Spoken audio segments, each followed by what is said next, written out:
Jawa kuno sangat meluas di luar Pulau Jawa. Bahkan perkataan Nusantara itu sendiri istilahnya dipakai bila orang berbicara dari Jawa. Jawa melihat luar itu Nusantara, pulau-pulau antara pulau-pulau.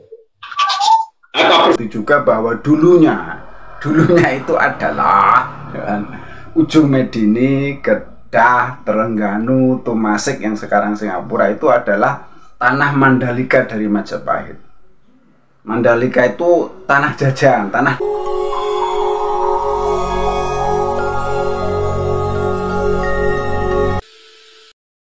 Assalamualaikum warahmatullahi wabarakatuh. Jumpa lagi dengan saya Tutur Gabut Official, The Gabut Official. Selamat siang kawan-kawan.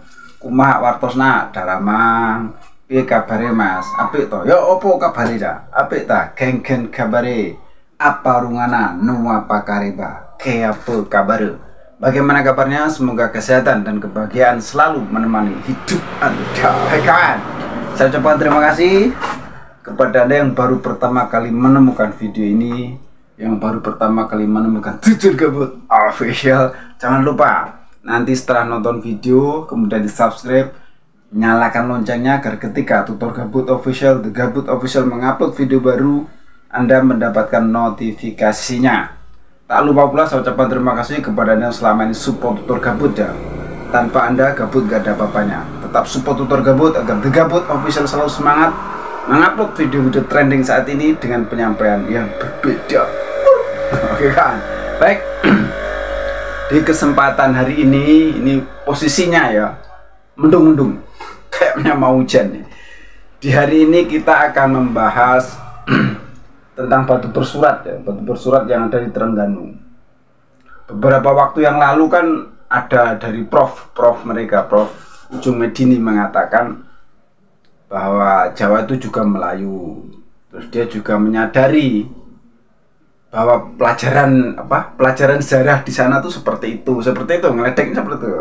Sepertinya terus dan secara dia merasa sebagai peneliti itu tidak sebetulnya kayak apa ya, merendahkan pelajaran sejarah di Indonesia seperti itu kawan. Kayak dia paling benar sendiri gitu loh. Tapi ini ada video dari Terengganu, dari istilahnya video dari Malaysia, seorang profesor ini memandang dengan jernih. Nanti kita saksikan videonya. Dia menjelaskan tentang ya sebenarnya tuh orang Ujung Medini mempengaruhi orang Jawa atau orang dari Jawa mempengaruhi dia gitu loh. Mempengaruhi Ujung Medini. Siapa sebenarnya yang Mandalika? Siapa sebenarnya yang terjajah gitu. Anda lihat dulu ya, Anda lihat videonya, nanti baru kita reaksi lagi. Jangan kemana-mana. Yang tertua di dunia, sebab ini yang pertama kali yang kita temui. Sebelum tulisan Jawi muncul, pastilah tulisan Arab digunakan. Dan seperti bahasa Parsi juga, tulisan Parsi itu berdasarkan tulisan Arab. So, tulisan yang digunakan pada makam-makam yang saya sebutkan tadi, semuanya tulisan Arab, menggunakan perkataan Arab. Jadi tulisan Jawi adalah aksara yang digunakan sebagai tulisan yang menggunakan bahasa-bahasa Austronesia dan Sanskrit. Nah, bahasa Austronesia ini seperti bahasa Melayu, bahasa Jawa, bahasa Sunda, bahasa Minangkabau, bahasa Batak, memang kebanyakannya dipinjam daripada bahasa Sanskrit. Tetapi orang lupa bahwa pengaruh bahasa Jawa kuno, Kawi, itu sangat besar. Dan Sanskrit itu juga masuk melalui pengaruh Jawa kuno. Sebab bahasa Jawa kuno itu hampir seluruhnya dipengaruhi oleh istilah Sanskrit. Jadi tulisan Jawi ini menampilkan tulisan untuk bahasa Austronesia, bahasa rumpun Melayu, dan bahasa Sanskrit. Bila kita berbicara tentang sejarah Semenanjung Melayu, kita tidak boleh memisahkannya daripada wilayah lain di Nusantara. Pengaruh Jawa di Semenanjung Melayu bermula sejak Raja-Raja Sailendra menaklukkan Kedah. Ini orang lupa ini. Dan di sekolah-sekolah pun pelajar itu diajarkan bahwa pengaruh Jawa itu sangat kuat sekali. Ia masuk melalui Raja-Raja Sailendra. Memang persoalan Raja Salendra ini dibahaskan sampai kini. Dan mereka itu datang dari Jawa Tengah. Mereka juga menjajah Sriwijaya. Jadi bila kita berbicara tentang Sriwijaya, kita selalu ingat Melayu saja. Padahal Sriwijaya itu diperintah oleh Raja Jawa dari dinasti Salendra ini. Dan di Ligor dan Kedah itu tarikhnya ialah abad ke-8, 775 Masehi.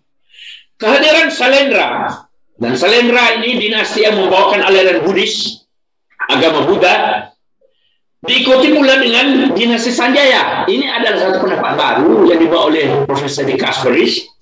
Sanjaya ini Hindu, Shivaism, dan ia melahirkan kerajaan yang berikutan dengan yang menyusuli kerajaan Salendra tadi, yaitu Mataram Purba.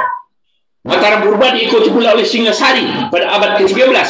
Jadi sebenarnya pengaruh Jawa kuno sangat meluas di luar Pulau Jawa. Bahkan perkataan Nusantara itu sendiri istilahnya dipakai bila orang berbicara dari Jawa. Jawa melihat luar itu Nusantara, pulau-pulau, antara pulau-pulau atau persekitaran pulau-pulau.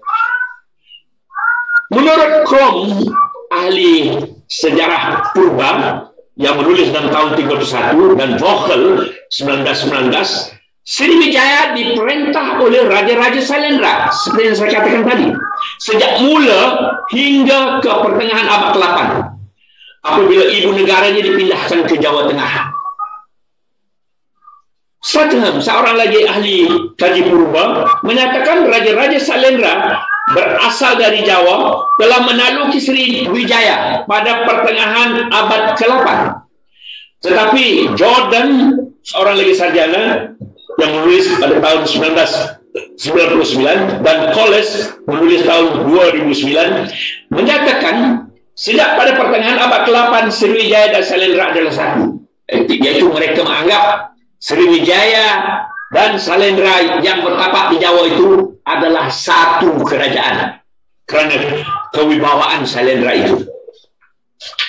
Sriwijaya diperintah oleh dinasti Salendra di Jawa Tengah, dan kemudiannya sekitar abad ke-10 di Jawa Timur. Tapi abad ke-8 hingga ke-11 kerajaan itu disebut Kerajaan Mataram, Mataram kuno atau Mataram Purba, yang berakhir sampai ke abad ke-11, 1016 Masehi. Juga disebut Kerajaan Medang. Kerajaan Mataram kuno itu juga disebut Kerajaan Medang, beragama Hindu-Buddha. Pengasasnya ialah Sanjaya. Dinasti Sanjaya, mengikut Profesor De Kasperis yang menulis pada tahun 56, ia diganti oleh Singasari. Jadi saya sebutkan pengaruh Jawa ini sebab kita melihat konteks Batu Surat itu, ya, bahwa Batu Surat itu menampilkan kedatangan Islam, tetapi berlatar belakangkan agama atau budaya Hindu-Buddha. Kemudian pada Batu Surat itu, saya dah katakan tadi, tulisan Jawi itu juga memperlihatkan tulisan yang mengungkapkan perkataan-perkataan dalam bahasa rumpun Melayu. Dalam konteks Batu Surat, banyak istilah Jawa kuno atau Kawi yang memang berpangkal atau dipengaruhi oleh Sanskrit. Abad ke-13 muncul Singasari selepas Sanjaya tadi di Jawa Timur. Pada zaman Kertanegara, Singasari mempunyai Mandalika. Istilah Mandalika ini ada pada Batu Surat, Mandala. Mandalika itu artinya negara jajahan, istilah Sanskrit, dan istilah Jawa kuno Mandalika itu artinya negara jajahan, dan istilah ini sampai ke Semenanjung Melayu digunakan. Singasari mengalahkan Sriwijaya pada tahun 1290. Selepas Singasari, Majapahit pula bangkit dan diasaskan oleh Raden Wijaya pada tahun 1293. Itu penutup abad ke-13 itu, kita lihat Majapahit menyusul menggantikan Singasari. Dan pada abad inilah permulaan atau pembukaan kepada abad yang memperlihatkan lahirnya batu bersurat Terengganu. Majapahit diperintah oleh Raden Wijaya yang nama bila dinaik tahta namanya Kertarajasa Jayawardana. Dia merintah antara 1293 hingga 1309. Nah, batu bersurat Terengganu ditulis mengikut penyelidikan saya 1308. Jadi sebelum dia turun dari tahtanya, batu bersurat itu sudah ada. Di antara Mandalika yang tunduk di bawah Majapahit, saya katakan Mandalika ini semacam koloni, ya, tanah jajahan, ialah Hujung Medini. Hujung Medini ini istilah Jawa kuno, yang berarti hujung tanah, yang merujuk kepada Semenanjung Melayu Selatan, itu wilayah Johor. Kenempahan adalah wilayah Majapahit. Ngakasuka di utara, sebelah Kedah. Sainwang juga di utara. Kelantan, Terengganu, Paka, Muar, Dungun, Tumasik, yaitu Singapura, Kelang, Kedah, Jerai, dan Tanjung Pinggiran. Semua ini adalah merupakan Mandalika Majapahit. Kan ya udah disimak videonya, penjelasan panjang lebar tentang huruf Jawi ya, huruf Jawi dijelaskan prasasti Terengganu itu tahun berapa, terus juga istilah Nusantara. Istilah Nusantara itu adanya dari dulu tuh. Nusa itu pulau, antara berarti antara, antar pulau. Nusantara awalnya kan dari sana toh, istilah Nusantara itu. Dan terbukti juga bahwa dulunya itu adalah ya, Ujung Medini, Kedah, Terengganu, Tumasik yang sekarang Singapura itu adalah tanah Mandalika dari Majapahit. Mandalika itu tanah jajan, tanah taklukan gitu ya, istilahnya seperti itu. Jadi juga terbukti juga bahwa batu bertulis atau prasasti ya, bahasa Indonesianya menyebutnya biasanya prasasti, kalau sana nyebutnya kan batu bertulis. Batu bertulis Terengganu itu terpengaruh oleh bahasa Jawi kuno, bahasa Kawi. Seperti itu kawan. Jadi tidak bisa tidak, emang terpengaruh seperti itu kan. Sedangkan dari prof-prof yang memimpikan Melayu Mahawangsa, alam Melayu kan berbeda tuh mereka cara pandangnya. Ternyata ada juga dari prof dari sana itu yang berpikir secara jernih. Ya emang kalau yang dijelaskan tadi kan kemungkinan di pelajaran sejarah bahasa Indonesia, di pelajaran sejarah di Indonesia itu nggak beda jauh ya, seperti itulah sejarahnya. Tahun-tahunnya juga dijelaskan dengan jelas seperti itu. Ini belum melangkah lebih jauh ya, karena kan tadi videonya panjang. Videonya apa itu sekitar 1 jam itu. Terus saya ambil sedikit saja itu dari Mandalika TV. Kalau teman-teman nanti pengen mengunjungi ke sana silahkan.